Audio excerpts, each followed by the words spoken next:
नमस्कार, मेरा नाम वसुंधरा है और आज हम क्लास 9 एनसीईआरटी टेक्स्ट बुक के सेकंड चैप्टर की जो है स्टार्टिंग देखेंगे। इस वीडियो के अंदर हम बस कुछ स्टार्टिंग के 2-3 पेजेस ही समझेंगे।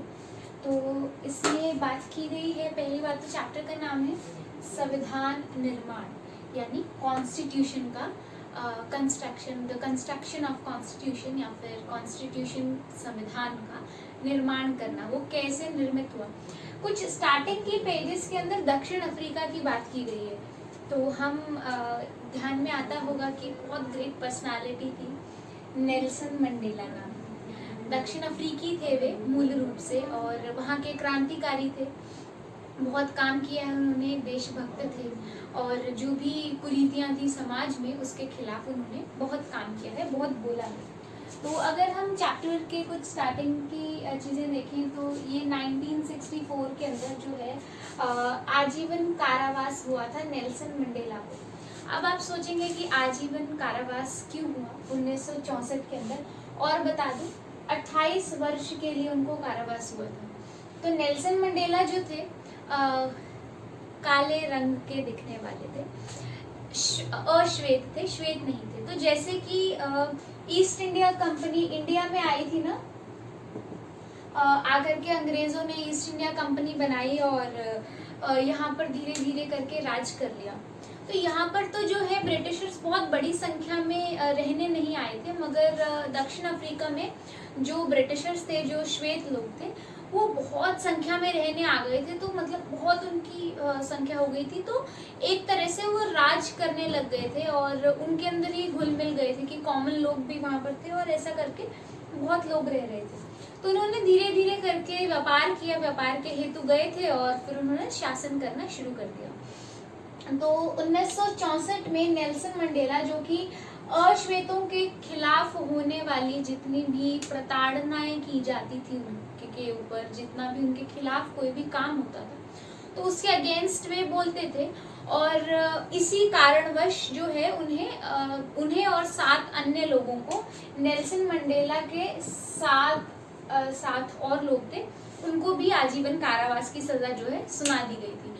अब मैं बता दूं कि दक्षिण अफ्रीका में हालत इतनी बुरी थी कि जो अश्वेत लोग थे और जो श्वेत लोग थे, काली गोरी चमड़ी, मतलब जो देखेंगे तो दक्षिण अफ्रीका के मूल रूप से जो लोग होते हैं वो थोड़े डार्क कॉम्प्लेक्शन के होते हैं। तो वहाँ पर जो श्वेत लोग थे उनके लिए सिनेमा हॉल्स, पानी भरने के लिए कुआं, लाइब्रेरीज, सब चीज़ें, कोई खाने की जगह है, कोई बैठने की जगह है, कोई डिस्कशंस की जगह है, कोई मूवी थिएटर है, कुछ भी है, कोई चर्च है, कुछ भी है, तो श्वेत के लिए अलग थी, अश्वेतों के लिए अलग थी और बहुत सी ऐसी चीज़ें भी थी जो है अश्वेतों के लिए थी ही नहीं।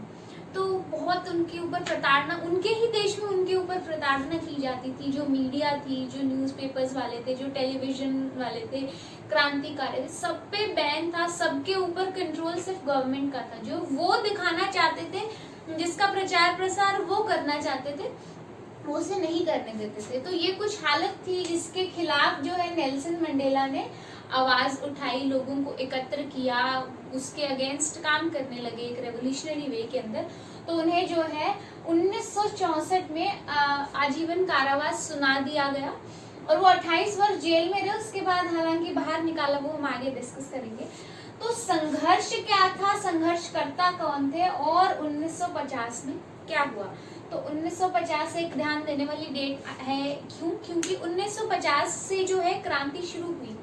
1950 से जो भारत मूल के लोग भी वहां गए हुए थे, जिनको प्रताड़ित किया भी जाता था, वो लोग जो वहां के अश्वेत लोग थे, मजदूर थे और क्रांतिकारी संगठन थे, और श्वेत लोगों में भी जो थोड़े इंटेलेक्चुअल थे, जिनके अंदर लोगों के प्रति सहानुभूति थी, वो लोग भी उनके अंदर शामिल थे। उन सब ने क्रांति लाने की सोची, उन सब ने उनके अगेंस्ट बोलना शुरू किया। तो एक टाइम के बाद कंडीशन इतनी एडवर्स हो गई थी जो गवर्नमेंट थी उन लोगों के लिए, कि वो कंट्रोल नहीं कर पा रहे थे और उन्हें आखिरकार इतने वर्षों के संघर्ष के बाद जो 1950 से शुरू हुआ, तो 28 वर्ष की जेल के बाद जो है नेल्सन मंडेला को जेल से बाहर निकाला गया। तो 2 वर्ष के बाद जब उन्हें 28 वर्ष की कारावास के बाद रिहा किया गया, तो 2 वर्ष तक उन्होंने बाकी श्वेत लोगों की जो पार्टियां थी और जो दक्षिण अफ्रीकी कांग्रेस थी, उन सब ने लोगों ने बैठ करके क्या है 2 वर्ष तक संविधान का निर्माण किया, 2 वर्ष तक संविधान का निर्माण किया और ऐसा अद्भुत संविधान बनाया कि जो पूरा विश्व कहता था कि दक्षिण अफ्रीका का तो लोकतंत्र कुछ है ही नहीं और लोकतांत्रिक है, हालांकि था इससे पहले, मगर जब ये संविधान बना तो अद्वितीय अद्भुत संविधान बना। इस संविधान के अंदर नागरिकों को सबसे अधिक व्यापक जो है अधिकार दिए गए हैं पूरे विश्व के सभी संविधानों में से। और देखें कि इस संविधान को आज भी सारे देश देखते हैं, they look up to the constitution of South Africa.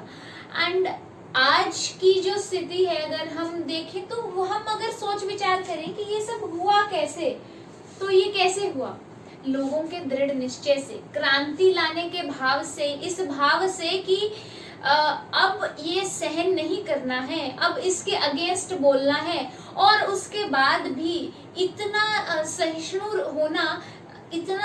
होना कि सामने जिन लोगों ने प्रताड़ित किया है उनको अपने साथ बिठा करके और संविधान के कार्य में लगाना। और अपने ही अश्वेत लोगों के जो नेता थे उन्होंने अश्वेतों से ही कहा कि तुम अब से पहले जो भी बुरा हुआ है सब भूल जाओ और सबको अपना लो। तो एक प्रेम का भाव, संवेदना का भाव, एक दूसरे के साथ जो परस्पर प्रेम था, जो दृढ़ निश्चय था कि देश को बदलना है, कि इस अत्याचार को होने से रोकना है, उस वजह से जो है ये संविधान बन पाया। 1994 26 अप्रैल मध्य रात्रि को जो है साउथ अफ्रीका एक जो है इंडिपेंडेंट रिपब्लिक कंट्री हुई और उनका जो संविधान है वो लागू हुआ। तो ये सब यही दिखाता है कि अगर देश के अंदर लोकतांत्रिक भावनाएं या सिस्टम नहीं है तो उसको भी हम दृढ़ निश्चय के साथ के साथ और संगठित होकर के संघर्ष करते हुए चेंज कर सकते हैं। और लोकतांत्रिक देश के अंदर भी जो कुछ कमियां हैं, अपने अधिकारों से इंफॉर्मेशन मांग करके, कोर्ट्स के थ्रू, बहुत से मूवमेंट्स के थ्रू या कुछ भी बिना किसी को हार्म किए, जैसा कि दक्षिण अफ्रीका में हुआ, हम लोग चेंजेस ला सकते हैं। तो ये आज की वीडियो का जो है हमने टॉपिक्स, ये कुछ टॉपिक्स पढ़ेगी, कैसे नेल्सन मंडेला ने किया और बाकी लोग आए, फिर संविधान बना, कितने वर्ष वो कारावास में रहे। और जगह आप देखेंगे कि नेल्सन मंडेला की कुछ खुद की कही हुई बातें हैं, लाइक एग्जैक्ट वर्डिंग्स हैं, कुछ स्पीचेस हैं, तो आप उनको जाकर के पढ़िए एग्जैक्ट। अब मैं पूरा नहीं पढ़ सकती, वो बहुत लंबी है, लेकिन जो मैंने बताया वो सार आ गया इसके अंदर, आप जाकर के उन्हें पढ़िए और आप देखेंगे कि कैसे महान व्यक्तित्व के वे थे और उन्हीं के जो है अंडर गाइडेंस के अंदर लोगों ने कैसे एक अलोकतांत्रिक देश को, एक स्वाधीन देश को, पराधीन देश को जो है एक लोकतांत्रिक और एक स्वतंत्र देश बनाया। अगली वीडियो के अंदर हम देखेंगे कि आगे इसी चैप्टर के ऊपर क्या डिस्कशंस रहती हैं। अगर ये वीडियो आपके लिए हेल्पफुल था, आपको लगता है किसी और के लिए भी होगा, तो शेयर कीजिए, कमेंट करके अपने सजेशंस बताइए और सब्सक्राइब कीजिए और आगे की वीडियोस के लिए स्टे ट्यून्ड। धन्यवाद, नमस्कार।